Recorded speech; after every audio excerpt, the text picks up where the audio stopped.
welcome to today's edition of Piano Music and Entertainment. My name is Keiichi Agozie, and today I want to show you how to add release to your worship songs if you are using the Grandpiano Voice. If you check the voice that I'm using now, the name of the voice is Grandpiano. Now, most keyboardists, if I'm using Grandpiano, it will be sweet, but the melody will not be touching because it will be feeling as if there are empty gaps in between the songs. There are gaps in between the notes. So to fill in the gap, there's something we call release. If I go to my function button now, for example, now watch this. I don't know if you can see the screen. Yeah.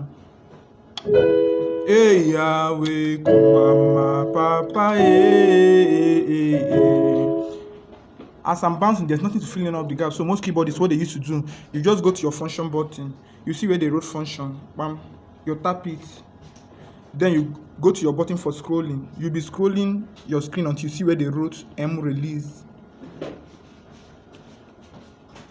Now, you can increase the release from 64 to 100 and or any other figure you want. Now, if I play that same song, there will be something to be filling up the gap. If you notice, if I touch one note, did you see how long the sound lasted even after I've removed my fingers? Watch it again. But the first time when I was playing the keyboard originally, immediately I removed my finger, the sound will stop. So if you want all the musical gaps to be filled in, you need to add release to the sound. If you add release to the sound, even if you don't know how to play all these sweet melodies that will cover up the gap, merely punching your hand 1-1. Hey Yahweh, Kumama, Papa,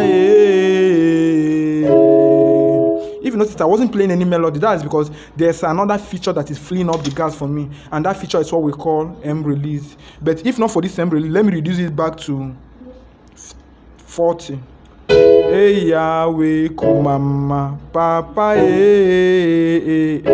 Did you notice there were several gaps in between the songs?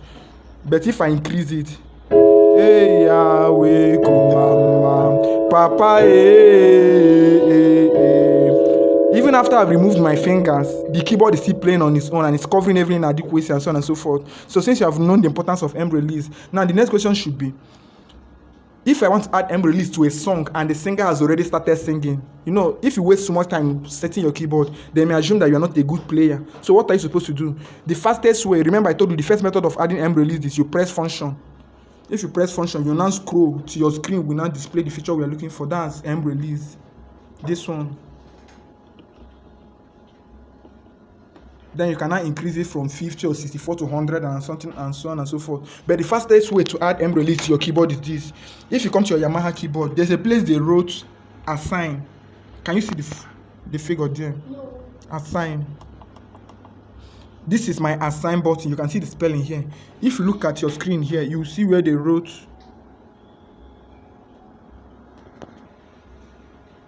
If you look at your screen, you see where they wrote. You see number 1 here. Can you see the number? Yes. Then if I go back to this place they wrote assign, I will tap it 3 times. If I tap it the second time, this place they wrote number 1, it will change to number 2. My camera is not that bright, so you have to bear with me. You select, press assign again until the number on your screen will not change to number 3. Can you see it now? Now, if you look at this place, close to this assign button, you see 2 knobs. And close to these 2 knobs, you see where they wrote resonance, chorus, release, style resonance, and so on and so forth. Now, since I've pressed my assign 3 times, number 1 is resonance, number 2 is chorus, number 3 is release. Since I'm looking for release and I've pressed my assign button 3 times, I will just twist this knob towards my right hand side. The more I twist it, the more release it will have.